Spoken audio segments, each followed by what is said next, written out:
Cut பண்ணிட்டேன். Vegetable cut பண்ணும். சும்மா வேலை செஞ்சீங்களா மாதாஜி? ஃபாஸ்டா பண்ணணும்ல. அருவாமனையில அரைஞ்சா பிரச்சனை இல்ல. கட் பண்ணிட்டேன். அருவாமனையிலலாம் உட்கார்ந்து இந்த காலத்துல யாரு அரிஞ்சிட்டு இருக்காங்க? பண்ணணும்ல. எல்லாருமே கத்தி தான் யூஸ் பண்றாங்க. பார்த்து செய்யுங்க மாதாஜி. அரைஞ்சா பிரச்சனை இல்ல. கட் பண்ணிட்டேன். அருவாமனையிலலாம் உட்கார்ந்து இந்த காலத்துல யாரு அரிஞ்சிட்டு இருக்காங்க? எல்லாருமே கத்தி தான் use பண்றாங்க. பார்த்து செய்யுங்க மாதாஜி. அரைஞ்சா பிரச்சனை இல்ல. அவசரம் என்ன மாதாஜி, சீக்கிரம் முடிக்கணும்ட்டு வேற ஒண்ணும் இல்ல. கரெக்டா சொன்னீங்க மாதாஜி. இன்னைக்கு கொஞ்சம் வேலைகள் அதிகமா இருந்திருக்கும். கைட்டினோடனே ரத்தம் வந்துச்சு. கடவுளுக்கு பிரசாதம் எல்லாம் செய்யறதுனால. ஆமா மாதாஜி. நேத்து வேற டூர் போயிட்டு வந்திருக்காங்க. அந்த டயர்ட்னஸ் வேற இருக்கும். பண்ண முடியாது. கைட்டின ரத்தம் போட்டுக்கலாமே மாதாஜி, பேண்டேஜ் போட்டுக்கலாமே மாதாஜி. அடிப்பட்ட இடத்துல உடனே வந்து ஐஸ் கப் டியூப்ஸ் வச்சா உடனே ப்ளீடிங் நின்னுடும் மாதாஜி. அது மாதாஜி ஈர துணி போட்டா இன்னும் ஃபாஸ்டா நிக்கும்ன்றதுக்காக பேண்டேஜ் போடாம நானு போட்டேன். மாதாஜி தண்ணி குடிச்சீங்கன்னா அந்த ரத்தம் நிக்கும் மாதாஜி. ஹரே கிருஷ்ண மாதாஜி. ஆமா, அதனால ஈர துணி போட்டு வச்சேன். தண்ணி குடிங்க மாதாஜி. கொஞ்சோண்டு தண்ணி குடிச்சீங்கன்னா நிக்கும் மாதாஜி. நிறைய தண்ணி குடிச்சேன் மாதாஜி. நிக்கிற மாதிரி தெரியல. ஏன் ஐஸ் வாட்டர்ல கொஞ்சம் கை வச்சாக்க கூட பெட்டர் ஆயிடும் மாதாஜி. இந்த கையை காட்டாம இருக்கிறதுதான் பெஸ்ட். ஹரே கிருஷ்ணா மாதாஜி. ஹரே கிருஷ்ணா பரவோ. ஹரே கிருஷ்ண மாதாஜி. Take care. தேங்க்யூ. இன்னைக்கு நாம 70 அக்ஷய திருதியா மேலே போட்டிருக்காங்க. டேட்டாபேஸ் ஓபன் பண்ணீங்கனாலே உங்களுக்கு அக்ஷய திருதியை பத்தி சொல்லியிருக்காங்க. நீங்க உங்களால முடிஞ்ச தானம், நான் கூட இது கிளாஸ் முடிச்ச பிறகுதான் பண்ணணும். உங்களால என்ன முடியறதோ அது. கிருஷ்ணா லார்ட் மாதாஜி இங்க தொடச்சுக்குங்க மாதாஜி. எனக்கு ஏதாவது பண்ணிருக்கேனா? ஆன்லைன்லனா எப்படி மாதாஜி அனுப்ப முடியும்? ஹரே கிருஷ்ணா. என்ன மாதாஜி? ஆன்லைன்ல இது இருந்தா தானே அனுப்ப முடியும். ஆன்லைன் தான் மாதாஜி. உங்களுக்கு ஆன்லைன் தான். நீங்க டொனேட்னு ஒரு ஆப்ஷன் இருக்கு. நம்ம iskanmangaluru.com போயிட்டு நீங்க செக் பண்ணீங்கன்னா டொனேட்ன்ற ஒரு ஆப்ஷன் இருக்கு. அதை நீங்க கிளிக் பண்ணீங்கன்னாக்கா என்ன நிறைய டொனேஷன் அக்ஷய திருதி அது எல்லாமே சொல்லப்பட்டு, அதனால நீங்க அதுல போய் பண்ணிக்கலாம். எனக்கெல்லாம் அக்கௌண்டே இல்ல மாதாஜி, எப்படி செய்யறதுன்னு தெரியல அதுல மாதாஜி. இது இருக்கு மாதாஜி, அது என்னது QR கோட் கூட இருக்கு. ஜிபே அதெல்லாம் கூட பண்ணலாம். அந்த அது வெப்சைட் போனாலே மாப்பிள்ளை டிரான்ஸ்பர் ஆகி போயிட்டாரு மாதாஜி. அவர்கிட்ட தான் கொடுத்துதான் அனுப்புவேன் யூஸ்வலா. ஒரு ட்ரிவாண்ட்ரம் போயிட்டாரு, என்ன பண்றதுன்னு தெரியல எனக்கு. ஓகே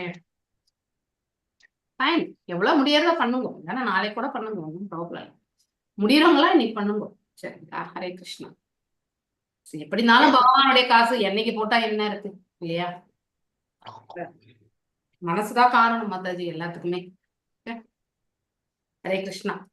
ஓம் நமோ பகவதே வாசுதேவாய. ஓம் நமோ பகவதே வாசுதேவாய. ஓம் நமோ பகவதே வாசுதேவாய. ஓம் அஜ்ஞானதிமிராந்தஸ்ய ஞானாஞ்சனே ஷலாக்கய சக்ஷுருன்மிலிதம் येन तस्मै श्रीगुरवे नमः. श्रीचैतन्यमनोभीष्टं स्थापितं येन भूतले स्वयं रूपा गदामह्यं तदा स्वपदान्तिकं. हे कृष्णा करुणा सिन्धु दीनबन्धो जगत्पते गोपेश गोपिका कान्त राधकान्त नमस्तुते. तप्त काञ्चन गौराङ्गी राधे वृन्दावनेश्वरी ऋषभानुसुते देवी प्रणमामि हरिप्रिये. वाञ्छकल्पतारुभ्यश्च कृपा सिन्धुभ्येव च पतितनां पावनेभ्यो वैष्णवेभ्यो नमो नमः. जय श्री कृष्ण चैतन्य प्रभु नित्यानंद श्री अद्वैत गदाधारा श्रीवासदि गौर भक्त वृंदा. हरे कृष्णा कृष्णा कृष्णा हरे हरे. हरे राम राम राम हरे हरे. நாம அத்தியாயம் 73. எஸ் வினித கேசி மாதாஜி வாசிங்கோ முதல் 2. எஸ் மாதாஜி. ஹரே கிருஷ்ணா மாதாஜி. அத்தியாயம் 73. கிருஷ்ணர் அஸ்தினாபுரம் திரும்புகிறார். ஜராசந்தனின் மரணத்துக்கு பிறகு கிருஷ்ணரால் விடுவிக்கப்பட்ட அரசர்களும் அரச குமாரர்களும் உலகின் பல பாகங்களை ஆண்ட மன்னர்களாய் இருந்தார்கள். படைவலம் மிகுந்த ஜராசந்தன் 20,800 அரசர்களை வென்று சிறைப்படுத்தி இருந்தான். ஒரு மலைக்குகையில் கோட்டை அமைத்து அதனுள் அவர்களை நீண்ட காலமாக கைதிகளாக வைத்திருந்தான். கிருஷ்ணரின் கருணையால் விடுவிக்கப்பட்ட போது அவர்கள் ஒளி இழந்தவர்களாய் அரைக்குறை ஆடைகளை அணிந்து உடல் வற்றி காணப்பட்டார்கள். பாசியால் வாடிய அவர்களின் முகங்கள் அழகும் களையும் இழந்து காணப்பட்டன. நீண்ட நாட்களாக சிறையில் அடைக்கப்பட்டிருந்ததால் அவர்களின் உடல்கள் வலி இழந்து தொய்ந்து போயிருந்தன. அவர்கள் அவ்வாறு துயருற்ற நிலையில் வாழ்ந்த போதும் முழுமுதற் கடவுளாகிய விஷ்ணுவை எப்போதும் நினைத்திருந்தார்கள். இப்போது அவர்கள் கார்மேக வண்ணனான கிருஷ்ணரை கண்டு மகிழ்ந்தார்கள். அவர்களின் முன்பு அவர் பீதாம்பரம் அணிந்து விஷ்ணுவிற்கான 4 கைகளில் சங்கு, சக்கரம், கதை, தாமரை ஆகிய சின்னங்களை ஏந்தி தோன்றினார். அவரின் மார்பின் மேல் தங்க தோகைகள் மின்னின. மார்பின் இரு நுனிகளின் சுற்று வட்டங்கள் மலர்ந்த தாமரை இதழ்களின் சுழற்சி போல் காட்சி அளித்தன. அவரின் கண்கள் விரிந்த தாமரை இதழ்கள் போல் தோன்றின. புன்னகை பூத்த முகம் நிரந்தர அமைதியையும் செழிப்பையும் குறிப்பதாக விளங்கியது. காதுகளில் அழகிய குண்டலங்கள், கிரீடத்தில் உயரக மணிகளும் மின்னின. பகவான் கழுத்தில் அணிந்திருந்த பவள ஆரமும் கைகளில் அணிந்திருந்த கங்கணங்களும் பரமான அழகுடன் பிரகாசித்தன. அவரின் கழுத்தில் ஊசலாடிய கௌசுப ஆரம் மிகுந்த சோபையுடன் ஒளி வீசியது. அவர் அழகிய மலர் மாலையையும் அணிந்திருந்தார். மிகுந்த துயரங்களை அனுபவித்திருந்த அவ்வரசர்கள் பகவானை கண்டபோது அவரின் பரமான அழகை தம் கண்களால் மனம் குளிர பருகி அவரின் உடலை நாவால் ருசித்து உடலின் நறுமணத்தை தம் நாசிகளால் நுகர்ந்து அனுபவித்தார்கள். முழுமுதற் கடவுளை அவர்கள் நேருக்கு நேர் சிந்தித்ததால் அவர்கள் முன்பு செய்திருந்த பாவங்கள் எல்லாம் கரைந்து போயின. எனவே பகவானின் பாத கமலங்களில் முற்றிலுமாக சரணடைவது அவர்களுக்கு சாத்தியமாயிற்று. பகவானை நேருக்கு நேர் காணும் பாக்கியத்தை பெற்ற அரசர்கள் முன்பு தாம் அனுபவித்த துயரங்களை முற்றிலும் மறந்து போனார்கள். கைகளை கூப்பியபடியும் மிகுந்த பக்தியுடன் அந்த அரசர்கள் பகவான் கிருஷ்ணரை நோக்கி பின்வருமாறு பிரார்த்தித்தார்கள். ஹரே கிருஷ்ண மாதாஜி. ஜெயந்தி மாதாஜி வாசிங்க. ஹரே கிருஷ்ண மாதாஜி. அன்பார்ந்த பகவானே, புருஷோத்தமனாகிய முழுமுதற் கடவுளே, தேவர்களின் உயர் அதிகாரியானவரே, உம்மிடம் முற்றிலுமாக சரணடைந்துள்ள பக்தர்களின் துயரங்களை நீர் உடனடியாக போக்க வல்லவர். அன்பார்ந்த பகவானாகிய கிருஷ்ணரே, பரமனே, அறிவும் ஆனந்தமும் கூடிய நித்திய வடிவானவரே, நீர் அழிவற்றவர். உமது பாத கமலங்களில் நாங்கள் எங்கள் வணக்கங்களை சமர்ப்பிக்கின்றோம். காரணம் கடந்த உமது கருணையால் ஜராசந்தனின் சிறையிலிருந்து நாங்கள் விடுவிக்கப்பட்டுள்ளோம். இப்போது ஜடவிற்பின் மாயையிலிருந்து எங்களை விடுவிக்குமாறு நாங்கள் உம்மிடம் பிரார்த்திக்கிறோம். பிறப்பு இறப்பு எனும் சுழற்சியிலிருந்து எங்களை விடுவிப்பீராக. ஜடவிருப்பின் துயரங்களை நாங்கள் போதுமான அளவு அனுபவித்தாயிற்று. மதுசூதனாகிய பகவானே, ஜராசந்தன் மீது எவ்வித குற்றம் இல்லை என்பதை நாங்கள் இப்போது உணர்கிறோம். எங்களை நாங்கள் உலகின் மாபெரும் அரசர்களாக எண்ணி செருக்குற்றிருந்ததால் உமது கடந்த கருணையால் எங்களின் ராஜ்யங்களை பறிக்கப்படவென்பதை நாங்கள் இப்போது அறிகிறோம். அதிகாரம் பலத்தால் மமதையடைந்திருக்கும் அரசர்களால் தம் உண்மை நிலையை உணரத் தவறுகிறார்கள். உமது மாயா சக்தியின் பிடியில் இருக்கும் இவ்வரசர்கள் காணலை நீரென்று நம்பும் மூடர்களை போன்றவர்கள். இக உலக உடைமைகள் தம்மை காக்குமென்று மூடர்களே நம்புவார்கள். புலனின்ப துய்ப்பதில் ஈடுபட்டிருப்பவர்கள் இந்த உலகம் நித்தியமானது, சுகத்தை தரவல்லது என்று தவறாக எண்ணுகிறார்கள். பகவானே, புருஷோத்தமனாகிய முழுமுதற் கடவுளே, செல்வ செழிப்பு காரணமாக நாங்கள் செறிக்குற்றதெறிந்த இப்போது ஒப்புக்கொள்கிறோம். நாங்கள் ஒருவர் மீது ஒருவர் பொறாமை கொண்டு ஒருவரை ஒருவர் வெற்றி காணும் பொருட்டு போர் செய்து எங்களுக்கும் எங்கள் குடிமக்களுக்கும் அழிவை தேடிக்கொண்டோம். ஒரு அரசன் அல்லது நாடு செல்வம் படைபலம் மிகுந்த விளங்கும் போது அது மற்ற நாடுகளின் மீது படையெடுத்து ஆதிக்கம் செலுத்த விரும்புகிறது. இது அரசியலை பிடித்துள்ள நோய். அதுபோலவே வியாபாரம் செய்பவர்கள் குறிப்பிட்ட ஒரு வியாபார துறையில் ஆதிக்கம் செலுத்தும் நோக்கத்துடன் மற்ற வியாபாரிகளை ஒடுக்க முனைகிறார்கள். பொய்யான கௌரவத்தால் நிலையிழந்து செல்வ செழிப்பால் மதியிழந்து மனித சமுதாயம் கிருஷ்ண உணர்வை வளர்ப்பதற்கு பதிலாக தவறான வழிகளில் சென்று அமைதியை குலைக்கிறது. இவ்வாறு மக்கள் வாழ்வின் குறிக்கோள் முழுமுதற் கடவுளான விஷ்ணுவின் கருணையை பெறுவதென்பது மறந்து விடுகிறார்கள். ஹரே கிருஷ்ணா மாதாஜி. தேங்க்யூ மாதாஜி. ஹரே கிருஷ்ணா. பத்மா மாதாஜி வாசிங். ஹரே கிருஷ்ணா மாதாஜி. அரசர்கள் மேலும் கூறினார்கள், பகவானே, எங்களின் அரசியல் நோக்கங்களுக்காக நாங்கள் மக்களை போரில் ஈடுபடுத்தி அவர்களை கொல்லும் கொடிய செயலை புரிந்தோம். பகவானாகிய நீர் தாமே கொடிய மரணத்தின் வடிவில் எங்களை முன் எப்போதும் இருப்பதை மறந்து எங்களுக்கும் மரணம் நேரக்கூடும் என்பதையும் மறந்து மற்றவர்களை மரணத்துக்கு உட்படுத்தும் தவறை செய்தோம். ஆனால் உமது பிரதிநிதியாகிய காலம் இரக்கமின்றி பழிவாங்கும் தன்மை உடையது. அதன் வலிமையை எதிர்க்க எவராலும் முடியாது. எனவே எங்கள் தீய செயல்களின் விளைவுகளை நாங்கள் அனுபவிக்க நேர்ந்தது. எங்கள் செல்வ சிறப்புகளை எல்லாம் இழந்து பிச்சைக்காரர்களை போல் உம்முன் நிற்கிறோம். இது உமது காரணம் கடந்த கருணையா எங்களுக்கு ஏற்பட்ட நிலை என நாங்கள் கருதுகிறோம். செல்வ செருக்குற்றிருந்த நாங்கள் அச்செல்வம் ஒரு நொடியில் உமது சித்தத்தால் பறிக்கப்படும் என்பதை இப்போது உணர்கிறோம். காரணம் கடந்த உமது கருணையா இப்போது நாங்கள் உமது கமல பாதங்களை நாடுகிறோம். இது நாங்கள் பெற்றுள்ள பெரும் பேறு.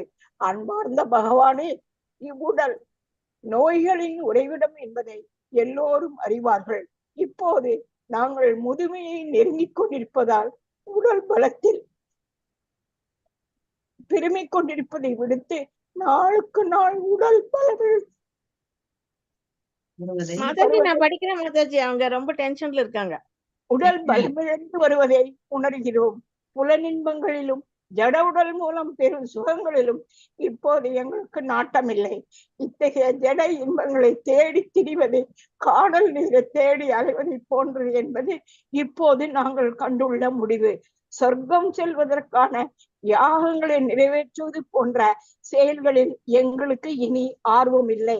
சொர்க்கம் செல்வது இனிதாக தோன்றினாலும் ஜட வாழ்வில் நிலையான இன்பம் இருப்பது இல்லை என்பதை நாங்கள் இப்போது உணர்கிறோம்.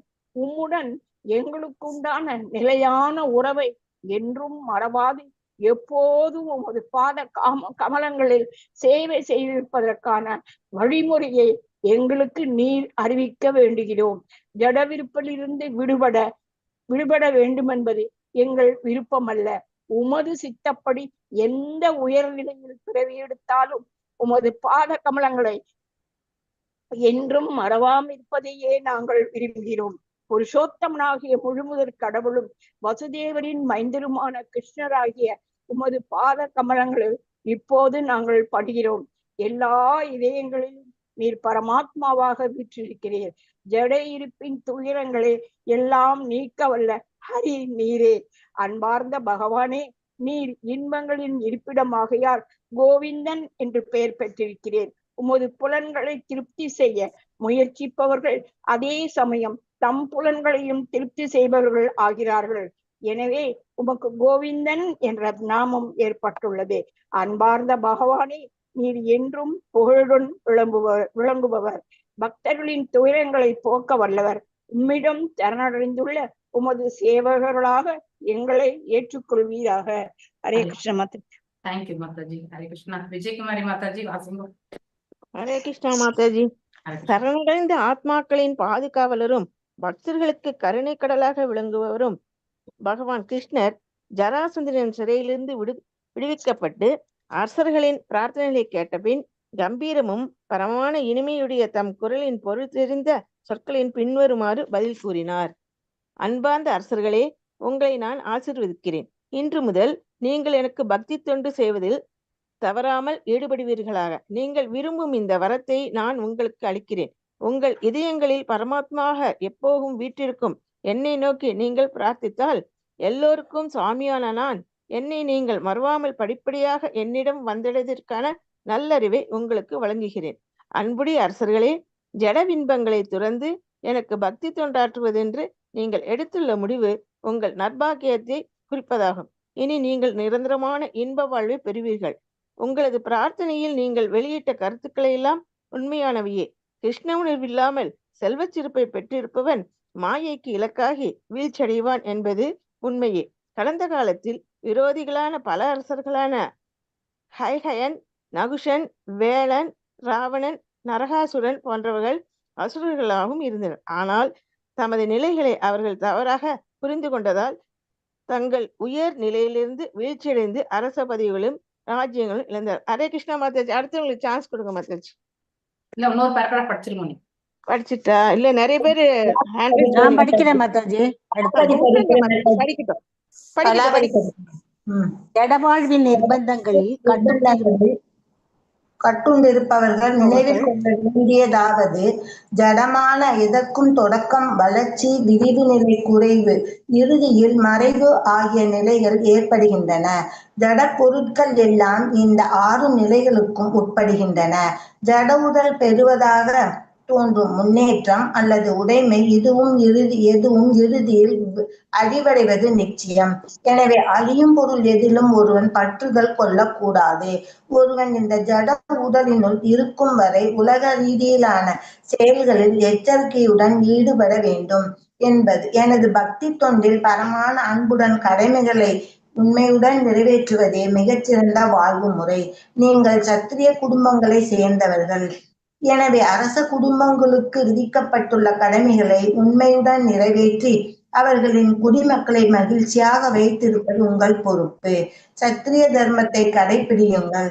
புலன் திருப்திக்காக குழந்தைகளை பெறுவதை தவிருங்கள். எப்போதும் பொதுமக்களின் நலனை கருத்தில் கொண்டு செயல்படுங்கள். ஒவ்வொருவரும் தம் முந்தைய பிறவிகளின் மாசுபடிந்த இச்சைகளின் காரணமாக கொடூரமான விதிகளான பிறப்பு, இறப்பு, துன்பம், இன்பம், வரவு, இழப்பு ஆகியவற்றிற்கு ஒவ்வொருவரும் உட்பட நேரிடுகிறது.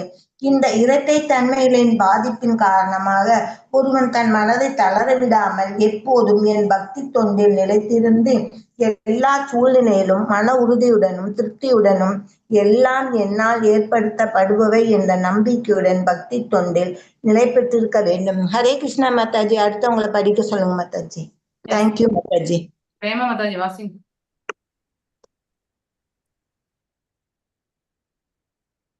பிரேமா மாதாஜி எங்க? பிரேமா மாதாஜி இருக்கேன் மாதாஜி. அன்மியூட்ல இருந்து. ஜீவாத்மா இப்படி வாழ்பவன் ஜடநிலை கூட அமைதியாகவும் இப்படி பக்தி தொண்டில் வாழ்பவன் பக்தி தொண்டில் நிலை பெற்றிருக்க வேண்டும். இப்படி வாழ்பவன் ஜடநிலையிலும் கூட அமைதியாகவும் மகிழ்ச்சியாகவும் இருப்பான். அதாவது ஜட உடலையும் அதன் உப விளைவுகளையும் பொருட்படுத்தாமல் அவற்றால் பாதிக்கப்படாமல் இருக்க வேண்டும். ஜீவாத்மாவின் நலன்களை மட்டும் கருதி திருப்தி அடையாமல் பரமாத்மாவின் சேவையில் எப்போதும் ஈடுபட்டிருக்க வேண்டும். ஒருவன் தன் மனதை என்னிடம் மட்டும் ஈடுபடுத்தி என் பக்தனாக மட்டும் இருந்து என்னை மட்டும் வணங்கி வாழ்ந்து வந்தால் அவன் அறியாமை என்னும் கடலை எளிதில் கடந்து என்னை வந்தடைவான். உங்கள் வாழ்வெல்லாம் எப்போதும் என் சேவையில் கழிய வேண்டும். அரசர்களுக்கும் அரச குமாரர்களுக்கும் இவ்வாறு அறிவுரை வழங்கிய பின் பகவான் கிருஷ்ணர் அவர்களுக்கு வேண்டிய வசதிகளை செய்து தரும்படி தம் அலுவலர்களுக்கு கட்டளையிட்டார். அவர்களின் தேவைகளை கவனித்து அவர்கள் மரியாதையுடன் நடத்தும்படி ஜராசந்தனின் மகனான சகதேவனை கிருஷ்ணர் கேட்டுக்கொண்டார். கிருஷ்ணரின் கட்டளையின்படி சகதேவனும் அம்மன்னர்களை சகல மரியாதையுடன் வரவேற்று அவர்களுக்கு ஆடை ஆபரணங்களையும் மாலைகளையும் வழங்கி கௌரவித்தான். மன்னர்கள் எல்லாரும் நீராடி புத்தாடை உடுத்தி மிக மகிழ்ச்சியுடன் இருந்தார்கள். பின்னர் அவர்களுக்கு நேர்த்தியான உணவு வகைகள் பரிமாறப்பட்டன. அவர்களின் அரச அந்தஸ்துக்கேற்ற வசதிகளை கிருஷ்ணர் அவர்களுக்கு அமைத்து கொடுத்தார். பகவான் கிருஷ்ணர் காட்டிய கருணையின் காரணமாக அம்மன்னர்கள் மிகுந்த மகிழ்ச்சி அடைந்ததால் அவர்களின் முகங்கள் மழைக்காலத்து பின்னான ஆகாயத்தில் காணப்படும் நட்சத்திரங்களைப் போல் ஒளி வீசின. ஒவ்வொரு மன்னருக்கும் மணிகளால் அலங்கரிக்கப்பட்டு அழகிய குதிரைகள் பூட்டப்பட்ட ரதம் வழங்கப்பட்ட பின் அவரவர் நாட்டுக்கு திரும்பி சென்று பொறுப்பேற்கும்படி கிருஷ்ணர் இனிய குரலில் அவர்களை வேண்டிக் கொண்டார். அவர்கள் கிருஷ்ணரின் புனித நாமத்தை உச்சாடனம் செய்தபடி அவரின் திவ்ய வடிவத்தை மனதில் இருத்தி முழுமுதற் கடவுளாகிய அவரின் பரமான லீலைகளை புகழ்ந்து பாடியபடி தத்தம் நாட்டுக்கு திரும்பினார்கள். அவ்வாறு அவர்கள் தம் நாடுகளை சென்றடைந்த போது நாட்டு மக்கள் அவர்களை அன்புடன் வரவேற்றார்கள். மன்னர்களிடம் கிருஷ்ணர் காட்டிய அன்பையும் கருணையையும் பற்றி கேள்விப்பட்ட நாட்டு மக்கள் மிகுந்த மகிழ்ச்சி அடைந்து கிருஷ்ணரை போற்றினார்கள். மன்னர்களும் கிருஷ்ணரின் அறிவுரைகளை மனதில் கொண்டு நாட்டு நிர்வாகத்தை திறம்பட நடத்தியதால் எல்லோரும் பல காலம் மகிழ்ச்சியுடன் வாழ்ந்து கிருஷ்ண உணர்வு சமுதாயத்திற்கு உதாரணமாக திகழ்ந்தார்கள். உலக மக்கள் சமுதாயம் முழுவதையும் தத்தம் ஜட இயல்புகளுக்கு தக்கவாறு 4 பகுதிகளாக பிரித்து கொண்டு கிருஷ்ண உணர்வை மையமாக கொண்ட லௌகீக மற்றும் ஆன்மீக முன்னேற்றங்களுக்காக பகவத்கீதையில் கூறப்பட்டுள்ள அறிவுரைகளை பின்பற்றி நடப்பார்களேயானால் மனித சமுதாயம் முழுவதும் மகிழ்ச்சியாயிருப்பது நிச்சயம். இதில் சந்தேகமில்லை. பீமசேனனால் ஜராச்சந்தனை ஹரே கிருஷ்ண மாதாஜி வாசிங். ஹரே கிருஷ்ண மாதாஜி. பீமசேனனால் ஜராசந்தனை கொள்வித்து ஜராசந்தனின் மகனான சகதேவனின் மரியாதைகளை ஏற்றுக்கொண்ட பின் பகவான் கிருஷ்ணர் பீமசேனனும் அர்ஜுனனும் உடன் வர ஹஸ்தினாபுரம் திரும்பினார். நகரின் எல்லையை அடைந்தவுடன் அவர்கள் தங்கள் சங்குகளை முழக்கினார்கள். சங்குலியிலிருந்து வந்திருந்தவர்களை அடையாளம் கண்டு கொண்ட நகர மக்கள் உற்சாகம் அடைந்தார்கள். ஆனால் கிருஷ்ணரின் பகைவர்கள் மனம் கலங்கினார்கள். கிருஷ்ணரின் சங்குலி கேட்டதும் அவர் ஜராசந்தனை வதம் செய்து திரும்பியிருக்கிறார் என்பதை அறிந்த நகர மக்கள் மகிழ்ச்சியில் ஆழ்ந்தார்கள். ராஜா யுதிஷ்டிரர் ராஜசூய யாகத்தை வெற்றிகரமாக நடத்துவார் என்பது உறுதியாகிவிட்டது. பீமசேனனும் அர்ஜுனனும் முழுமுதற் கடவுளாகிய கிருஷ்ணரும் யுதிஷ்டரின் முன் வந்து அரசர்க்குரிய வணக்கத்தை செலுத்தினார்கள். ஜராசந்தன் வதம் செய்யப்பட்டு அவனால் சிறைப்படுத்தப்பட்டிருந்த அரசர்கள் விடுவிக்கப்பட்ட விவரங்களை யுதிஷ்டர் கவனமாக கேட்டறிந்தார். ஜராசந்தனை கொள்வதற்காக கிருஷ்ணர் கையாண்ட உபாயங்களை பற்றியும் அவர் அறிந்தார். இயல்பாகவே கிருஷ்ணரிடம் அன்பு கொண்டிருந்த யுதிஷ்டிரர் இந்த செய்திகளை கேள்விப்பட்ட பின் கிருஷ்ணரிடம் அவர் கொண்டிருந்த பிரியம் மேலும் அதிகமாகி ஆனந்த மிகுதியால் அவர் கண்களில் நீர் வழிந்தது. அதிசயத்தால் அவர் பேச்சற்று போனார். பக்தி வேதாந்தம் எழுதிய கிருஷ்ணா எனும் நூலின் 73ஆம் அத்தியாயமான கிருஷ்ணர் அஸ்தினாபுரம் திரும்புகிறார் இவ்வாறு நிறைவு பெறுகிறது. ஹரே கிருஷ்ண மாதாஜி. ஹரே கிருஷ்ணா மாதாஜி. சோ இதுல நான் ஷார்ட் அண்ட் ஸ்வீட்டா உங்களுக்கு என்ன சொல்ல விரும்புறேன்னாக்கா, சோ முதல்ல ஜராசந்தனுடைய வதம் வந்து நிகழ்ந்தது இல்லையா? சோ ஜராசந்தனுடைய வதம் நிகழ்ந்த பிறகு சோ அங்கே அந்த சிறைச்சாலையில் வந்து வைக்கப்பட்டிருக்கக்கூடிய 20,800 அரசர்கள் இல்லையா, அவங்க எல்லாருமே விடுவிக்கிறதுக்காக வந்து போறாங்க அங்க. சோ அவங்க அப்போ பகவானாக வந்து பகவான் அந்த 4 கைகள் சதுர்புஜம் இல்லையா, அந்த ரூபத்துல வந்து அவங்களுக்கு காட்சி கொடுக்கிறார் கிருஷ்ணர். அதை கண்டு அந்த அரசர்கள் எல்லாமே எப்படி இருந்தார்கள் என்றால் உணவு இல்லாம இல்லையா, சோ பட்டினியாக வந்து அவங்களுடைய உடல்ல அந்த அந்த தேஜஸ் அதெல்லாம் எதுவுமே இல்லாம துணி கூட வந்து நல்ல விதத்துல வந்து அணிந்திருக்காத ஒரு பட்சத்துல அப்படிப்பட்ட நிலையில் இருக்கக்கூடிய அவர்கள் பகவானுடைய இந்த தரிசனத்தை பெற்ற பொழுது அவங்க என்ன ஆனாங்க, ஆனந்தம் கொண்டார்கள். இத்தனை காலம் அவர்கள் பட்ட துயரம் கூட அவங்களுக்கு வந்து பெரிதாகவே தெரியவில்லை. ஏன்னா அதை காட்டிலும் மேன்மையாக பகவானுடைய ரூப தரிசனம் கிடைச்சது இல்லையா, அவருடைய அலங்காரம், அவருடைய உடல் தேஜஸ் இல்லையா, ஒவ்வொன்றுமே ஒவ்வொரு பாகமா அவருடைய புஜங்கள், நாபி இல்லையா, கண்கள், சோ இப்படி மார்பு, இதெல்லாம் வந்து ஒவ்வொன்னா வந்து இந்த வியாக்கியானத்துல வந்து ரொம்ப அழகா வந்து பிரபுபாதர் அவர்கள் வந்து ரொம்ப அழகா எக்ஸ்பிளைன் பண்ணியிருக்காரு. இவ்வாறு அதையெல்லாம் கண்ட பிறகு அவர்கள் என்ன பண்றாங்க, பகவான் ஆகிய அவருடைய பாதங்கள்ல வந்து தங்களை வந்து சமர்ப்பித்துக் கொள்கிறார்கள். அந்த பேராகிராஃப் ரொம்ப ரொம்ப முக்கியமான பேராகிராஃப், 2 பேராகிராஃப் நினைக்கிறேன். சோ அவங்க எப்படியெல்லாம் வந்து அவங்களுடைய தவறுகளை உணர்றாங்கன்னு பாருங்க. சோ அவங்களுக்கு அகங்காரம் என்ற பண்பு இருந்தது. சோ ஜென்ரலி சத்திரியர்களுக்கே வந்து இந்த கொஞ்சம் அகங்காரம் என்பது இருக்கும். ஏன்னா அவங்க அந்த ஒரு பண்போடு தான் அவங்க இருப்பாங்க.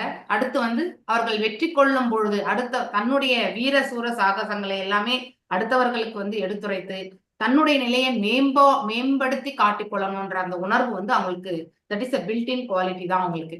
சோ அவ்வாறாக இவங்கள் பெருமிதம் கொள்ளக்கூடிய அந்த நிலைகள் எல்லாமே கொண்டதினால் அந்த அகங்காரம் எனக்கூடிய பண்பு இருக்கிறதுனால ஒருத்தர் வந்து எப்பொழுதுமே வந்து தாக்கி கொள்ளக்கூடிய நான் பெரியவனா நீ பெரியவனா சோ அப்படின்னு சொல்லிட்டு போரை வந்து ஏற்படுத்தி கொண்டு, போர் வந்து எப்ப நிகழ்த்தணும், போர் வந்து அதாவது ஏதோ ஒரு ஆபத்தான ஒரு சூழ்நிலை நாட்டிற்கு வருகின்றது அப்படின்ற ஒரு பட்சத்துல வரும்பொழுது தன்னுடைய குடிமக்கள் பிற உயிர் வாழிகள் எல்லாத்தையுமே வந்து ரட்சிக்கணும்ன்றதுக்காகத்தான் வந்து ஒரு அரசன் வந்து போர் புரிய வேண்டும்.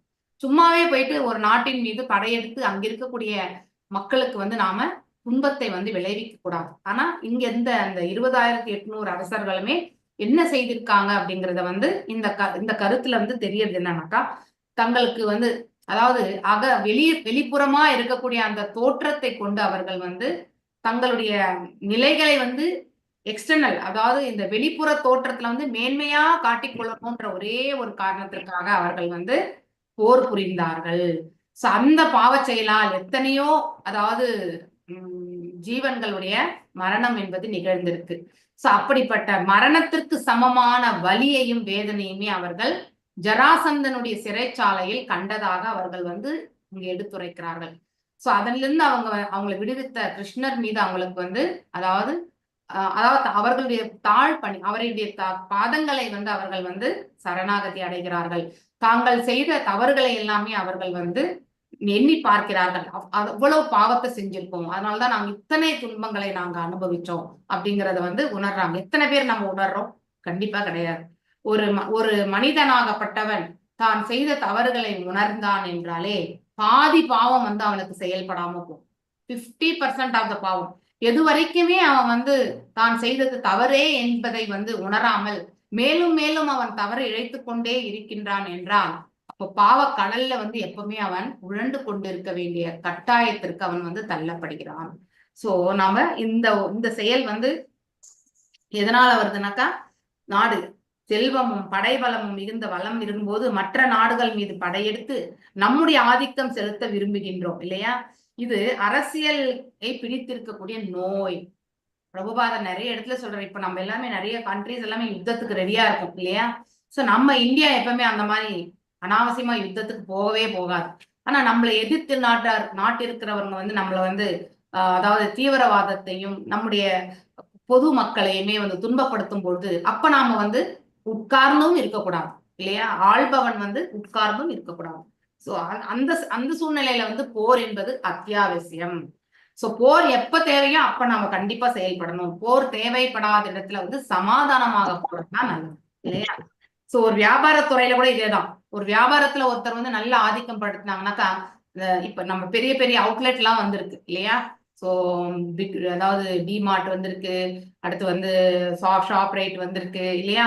அதே மாதிரி நிறைய அவுட்லெட்ஸ், மெட்ரோ, இந்த மாதிரி எல்லாம் வந்திருக்கு. ஆனா அதெல்லாம் வந்த பிறகு என்ன ஆச்சுனாக்கா, சின்ன சின்ன கடை வியாபாரங்கள் எல்லாமே வந்து நலிந்து போயின இல்லையா? எல்லாரும் மக்களுமே ஒரே இடத்துல போய் வாங்கிட்டு வரலாமே இல்லையா? அங்க போனா 10 ரூபாய்க்கு நம்ம வஸ்து வாங்கணும்னு நினைச்சிட்டு போயிருப்போம். ஆனா அவங்க 25 ரூபாய் செலவு பண்ணிட்டு வந்திருப்போம். அதே அந்த 10 ரூபாய் எடுத்துட்டு நம்ம குட்டியான ஒரு கடையில போய் வாங்கிட்டு வந்தாக்க 8 ரூபாய்க்கு வாங்கி 2 ரூபாயை சேர்த்து வந்திருப்போம் நம்ம. அப்படின்னா நம்ம தேவைகள் என்னவோ அது 8 ரூபாய் அளவுதான் இருந்திருக்கும். ஆனா நம்ம அதை 25 ரூபாய் வரைக்குமே எக்ஸ்பேண்ட் பண்ணிட்டு போகணும் நம்ம இல்லையா? அதுதான் நம்ம வந்து செய்யக்கூடிய, அதாவது அதிகமான பௌதிகத்துல நாம உழறதுக்கான அந்த செயல்கள்ல தான் நம்ம ஈடுபடுவோம். அப்போ ஒரு பெரிய வியாபாரி என்ன பண்ணுவான், சின்ன வியாபாரியுடைய வியாபாரத்தெல்லாம் வந்து நலிவு பாதைக்கு கொண்டு போயிடுவான். அதுதான் வியாபாரமும் அவ்வாறுதான் இல்லையா? அதே மாதிரி அரசனும் அப்படிதான். அவன் இப்ப ஜராசந்தன் இவங்க எல்லாரையும் விட பவர்ஃபுல், அதனாலதான் அவங்களை அடக்கி எடுத்து வந்து தன்னுடைய இதுல வந்து போட்டு வச்சிருந்தான் இல்லையா? சோ அதனால எப்பவுமே இதெல்லாமே செய்யும்போது யாரையுமே நம்ம அடக்கி ஆளணும்னு நினைக்க கூடாது. எவ்ரிஒன் இஸ் ஹேவ் த, பகவான் கொடுத்த இந்த படைத்த இந்த உலகத்துல எல்லாருக்குமே வந்து சுதந்திரமாக வாழ்வதற்கான உரிமை வந்து வழங்கப்பட்டிருக்கு. ஆனா அதை வந்து as per the law of God அது பிரகாரம் நம்ம வாழணும். அதுக்கு அகேன்ஸ்டா நாம எப்பெல்லாம் போறோமோ அப்ப நமக்கு தண்டனை என்ற ரூபத்துல நாம சங்கடங்களை வந்து அனுபவிப்போம். அதுதான் இந்த மாரல் ஆஃப் த ஸ்டோரி. இந்த அதாவது இந்த அரசர்களுடைய வாழ்க்கையில இருந்து நாம தெரிந்து கொள்ள வேண்டிய உண்மை. அதனால நாம ஆன வரைக்கும் அடுத்தவங்களுடைய நன்மைக்காக நாம் எப்பவுமே பிரார்த்திக்கணும். இன்னைக்கு நம்ம எவ்வளவு அதிகமா அடுத்தவங்களுடைய நன்மைக்காக பிரார்த்திக்கிறோமோ அதுவே அவங்களுக்கு பன்மடங்கு வந்து நல்லது ஒரு காலத்தை கொடுக்கும். அடுத்தவர்கள் நல்லது இருக்கணும்னு நினைக்கக்கூடிய அந்த ஆத்மாக்கு பகவான் கண்டிப்பாக நல்லதையே கொடுப்பார். வாட் எவர் நாம் என்ன செய்யறோமோ அதை தான் நாம் அறுவடை செய்வோம். நாம் நல்லதை செய்தால் நல்லதை அனுபவிப்போம், தீயதை செய்தால் தீயதை அனுபவிப்போம். இன்னைக்கு NND பிரபுஜியோட கிளாஸ்லயுமே அதை சொன்னார். என்ன சொன்னார், நம்ம வந்து பக்தர்கள், அதாவது பௌதிகவாதிகள் ஒருத்தர் கோல் சொல்லிக்கிறது இதெல்லாமே வந்து சகஜமான விஷயம். அதனாலதான் நம்ம வந்து திரும்பி இங்க உழந்தே இருக்கோம். ஆனா பக்தர்கள் வந்து அந்த காரியம் செய்யக்கூடாது. வி ஷுட் நெவர் காசிப் இல்லையா? ஆனா நம்ம எல்லாமே இன்னும் கூட அந்த காசிப்பிங்க வந்து விடாம தான் நாம குடிச்சு வச்சுட்டு இருக்கோம். எஸ்பெஷலி சேவை பண்ணிட்டு இருக்கக்கூடியவங்களே நாம அப்படிதான் பண்றோம் இல்லையா? சேவை ரிசீவ் பண்றவங்கள விட சேவை பண்றவங்களே அப்படிதான் இருக்காங்க. ஒருத்தரை பத்தி ஒருத்தர், அதாவது பின்னாடி பேக் பைட்டிங் பேசுறது. சோ அந்த பிரஜல்பாவை வந்து நாம கண்டிப்பா விடணும். We should not carry forward. So அதனால நம்ம வந்து நன்மையான ஒரு செயல்களை வந்து கண்டிப்பா எடுத்துட்டு போகணும். இதுதான் இந்த ஸ்டோரியினுடைய மாரலே. அதன் பிறகு அந்த அரசர்களுக்கெல்லாம் தக்க மரியாதைகள் வழங்கப்பட்டு அவரவர்களுடைய அதாவது ஆளும் அந்த இடத்துக்கு திருப்பி அனுப்பப்பட்டார்கள் நல்ல மரியாதைகளோட. சோ அதன் பிறகு கிருஷ்ணரும் பீமனும் அர்ஜுனரும் ஹஸ்தினாபுரத்தை திரும்புறாங்க. அவங்க வந்த பிறகு சங்கநாதத்தை ஊதி அடுத்து பறைசாற்றுகிறார்கள். அதை கேட்ட பிறகு அங்கிருந்த மக்களுக்கு மகிழ்ச்சி, ஓகே ஜராசந்தன் மடிந்தான் என்பது. ஆனா அவரை பகைவர்களாக கருதக்கூடியவர்களுக்கு அவங்களுக்கு உள்ளுக்குள்ள ஃபியர், ஓ ஜராசந்தனையே கொண்டுட்டான் கிருஷ்ணர் அப்படின்னா நம்மளா என்னன்ற யோசனை புரியக்கூடிய அந்த தன்மைக்கு கண்டிப்பா துரியோதன தரப்புல இருக்கிறவங்க இருப்பாங்க இல்லையா. சோ இதுதான் மாரல் ஆஃப் த ஸ்டோரி. நான் இதோட இன்னைக்கு இந்த கிருஷ்ணா புக் ரீடிங் நிறைவு செய்கிறேன். வாஞ்சகல்பதாரோபியஸ்ய கிருபா சிந்துபியவச்ச பதீதனாம் பாவனேபியோ வைஷ்ணவேபியோ நமோ நம. अनंत कोटि वैष्णव वृंद की जय. नामाचार्य हरिदास ठाकुर की जय. हरे कृष्णा कृष्ण कृष्ण हरे हरे, हरे राम राम राम हरे हरे.